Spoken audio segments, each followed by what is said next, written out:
No empire in history has collapsed solely due to war. They collapse because their currency loses the trust of the world. Picture a building in Basel, Switzerland. It isn't a government office. It isn't a tourist landmark. It is the headquarters of the Bank for International Settlements, the central bank of central banks. Every month, representatives from 60 of the world's most powerful central banks gather here. No cameras are allowed inside. No journalists are invited. But what happens in those marble-floored conference rooms could reshape every dollar in your wallet.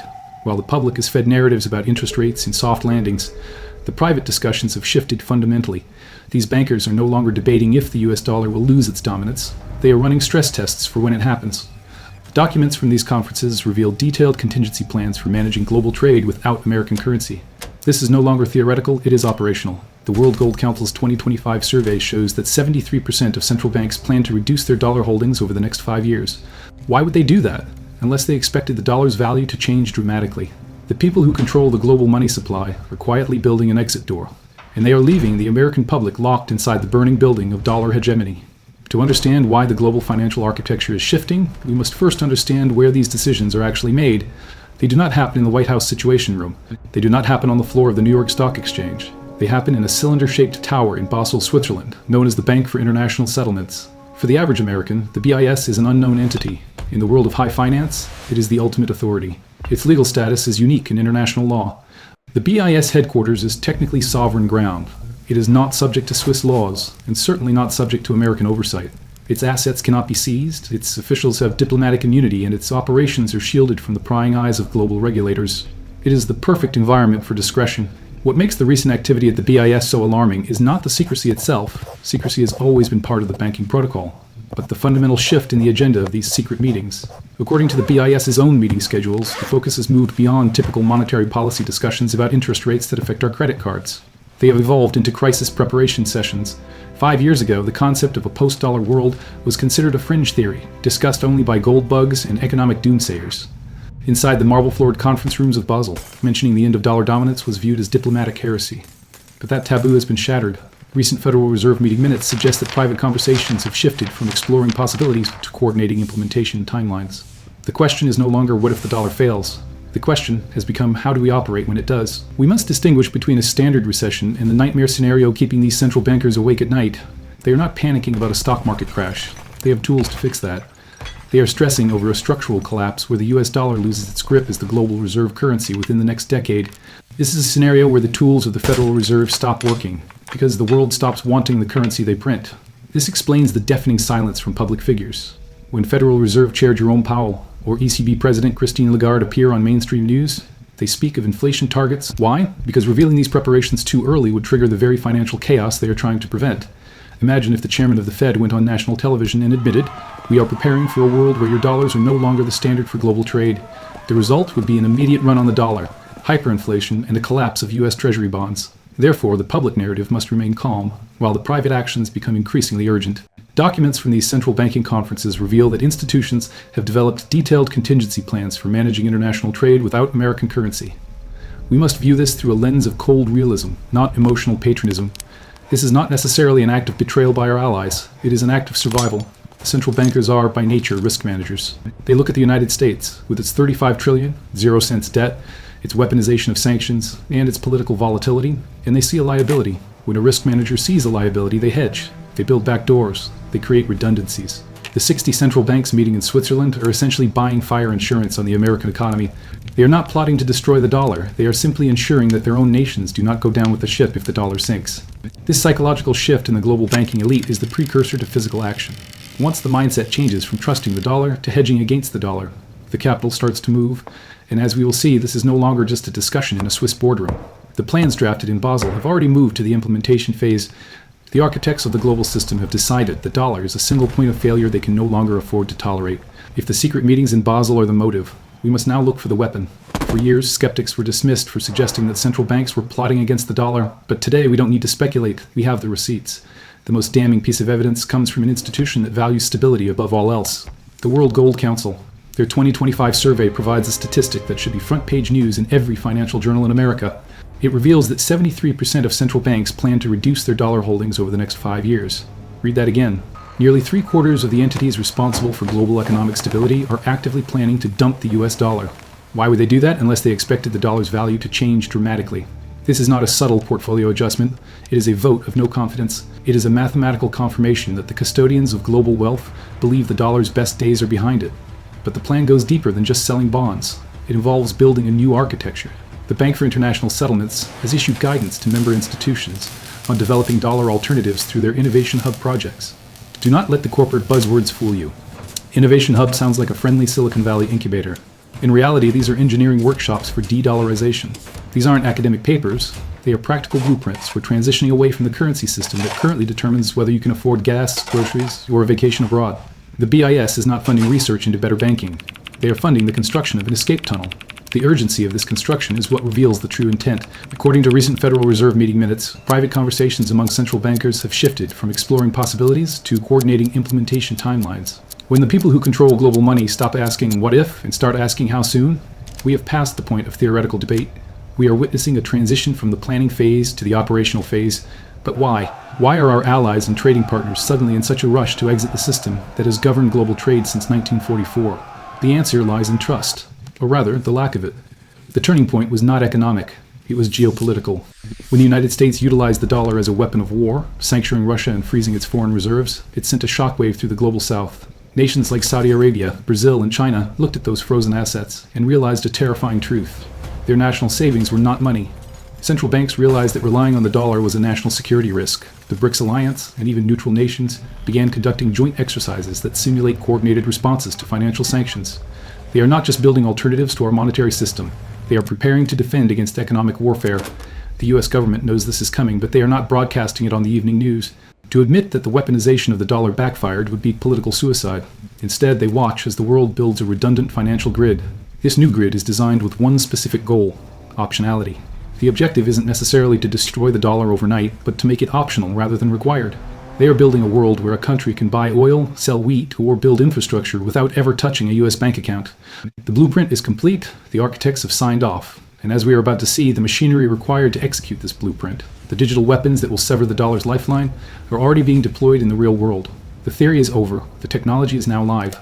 While Washington focuses on political debates, a technological revolution is rendering the American banking system obsolete. To understand the threat, you must understand the choke point. For decades, the United States has controlled global finance through the correspondent banking system. If Thailand wanted to buy oil from Saudi Arabia, the money had to be routed through a US bank in New York. This gave the US the power to monitor, approve, or freeze transactions. That choke point is being dismantled by code. Look at China. While Americans are still debating whether to trust Venmo with $20, 0 cents, Beijing has built an entire parallel monetary system. This is not an experiment. According to China's central bank, the digital yuan has processed 7 trillion yuan worth of transactions. That is nearly $1 trillion, 0 cents, flowing through a system that completely bypasses every bank we have ever used. The scale of this adoption is terrifyingly silent. In just 12 months, transaction volume nearly quadrupled. Workers across 17 provinces now receive government salaries in digital currency. Students pay university fees with phone taps. This is an economy operating purely on code, entirely invisible to the US Treasury. But the digital yuan is just the domestic test case. The real weapon is aimed internationally. It is called Project Bridge. Most Americans have never heard of Marige, but it is effectively the dollar killer. Developed by the Bank for International Settlements, mBridge connects central banks directly to one another. It eliminates the need for the US dollar as a middleman. Under this system, Thailand can pay the UAE for oil directly. The transaction settles in seconds, not days. No New York bank is involved.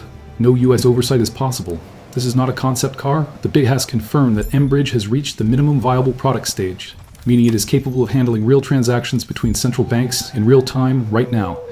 Do not make the mistake of thinking this is only happening in anti-American nations. Our European allies are quietly hedging their bets. The European Central Bank has accelerated its digital euro timeline far beyond what they have publicly announced. While we read headlines about inflation, technical teams in Frankfurt are stress testing systems designed to handle the entire European economy running on programmable money. The proof that these systems work is already visible in the geopolitical shadows. Russia and Iran, two nations heavily sanctioned by the West, have completed major energy deals using cryptocurrency settlement systems specifically designed to avoid our currency. We are talking about billion-dollar commodity flows moving through a financial architecture that treats the dollar like it doesn't exist. The danger here is not just political, it is technological. The American banking system is stuck in the 1970s. When you send an international wire transfer, you are using messaging protocols designed before the internet existed. It is slow, expensive, and opaque. In contrast, these new platforms utilize artificial intelligence and quantum cryptography to provide security and speed that our current banks simply cannot match. The BRICS nations have announced a bridge payment platform designed to connect member countries without touching the SWIFT system. The hard truth is that the US dollar is becoming the fax machine of global finance. Reliable, familiar, but hopelessly outdated in a world that has moved to instant messaging. The world is not just rejecting the dollar because of politics. They are rejecting it because there is now a better, faster, and cheaper technology available. We are witnessing the creation of new economic relationships that were previously impossible. When money becomes programmable code, whoever controls that code controls global commerce. And right now that code is being written in Beijing, Frankfurt, and Basel, not in Washington, D.C. The software update for the global economy has been released, and the United States is not on the install list. Software and digital currencies are only half the battle. To truly escape the gravitational pull of the US dollar, you need a physical reality that operates independently of Washington. You need hardware. You need commodities. And most importantly, you need a new alliance. The foundation of this new architecture is the BRICS bloc. For years, Western media dismissed this group as a loose collection of developing economies. That was a mistake. Today, this alliance represents 45% of the global population and controls 28% of the world's GDP.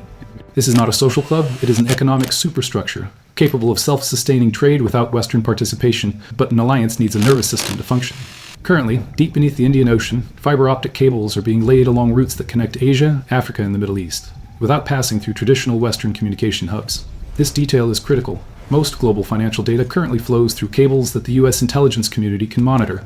These new cables are financial arteries designed to carry currency transactions and trade settlements through networks that completely bypass American oversight. They are building a dark web for global finance, perfectly legal but invisible to the West. Above ground, the physical infrastructure is equally ambitious.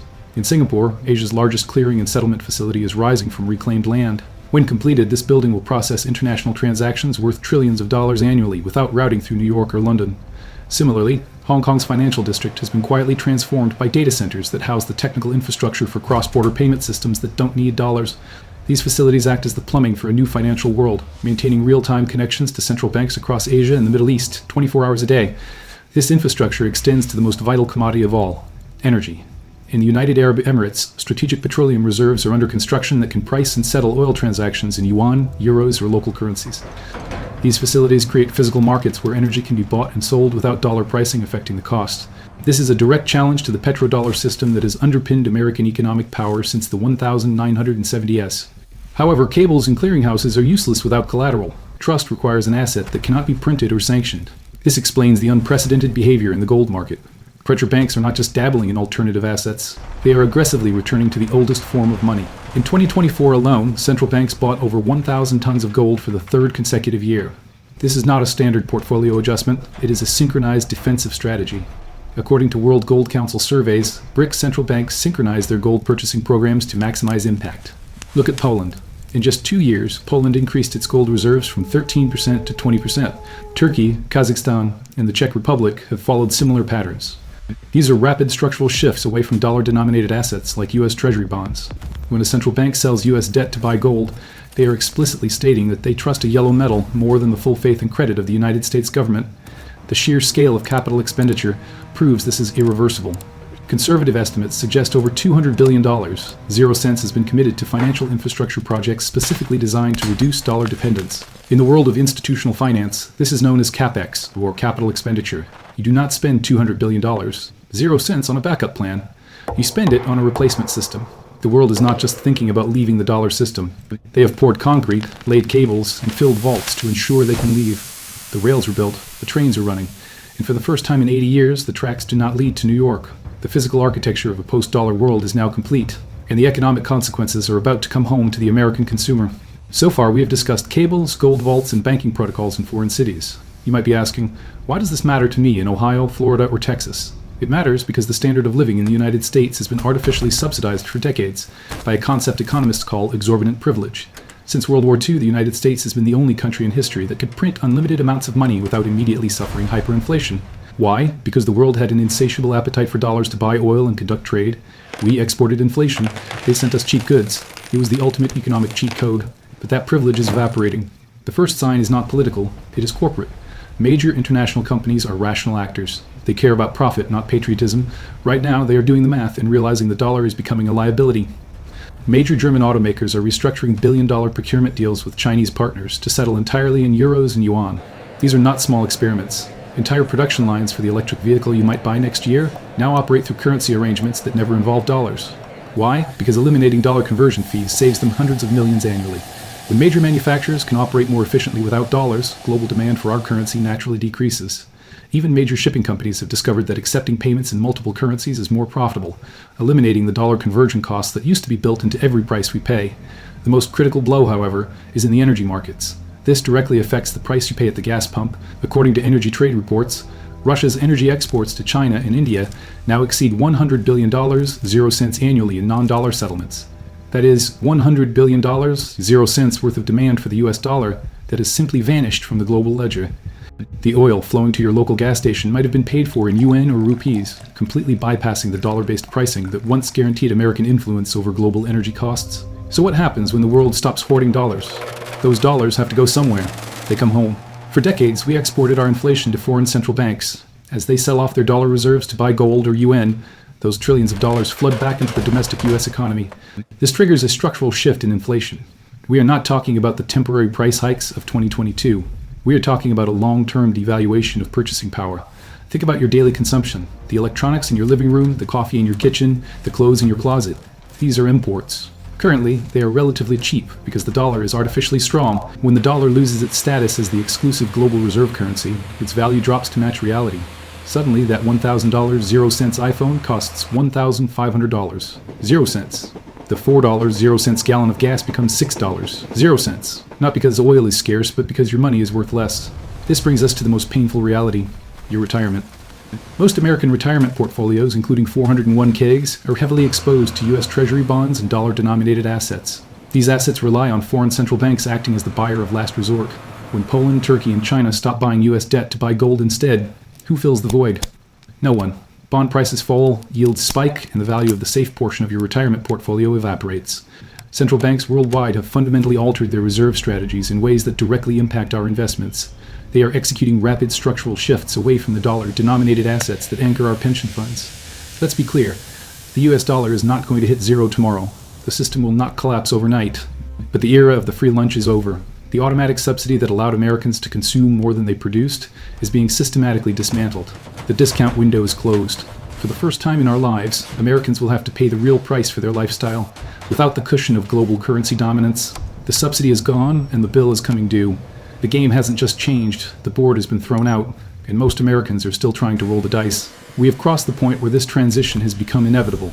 The question is no longer if the dollar will lose its dominance. The infrastructure is already built. The fiber optic cables are laid beneath the oceans. The gold is locked in the vaults. The digital rails are live. Imagine waking up in 2030.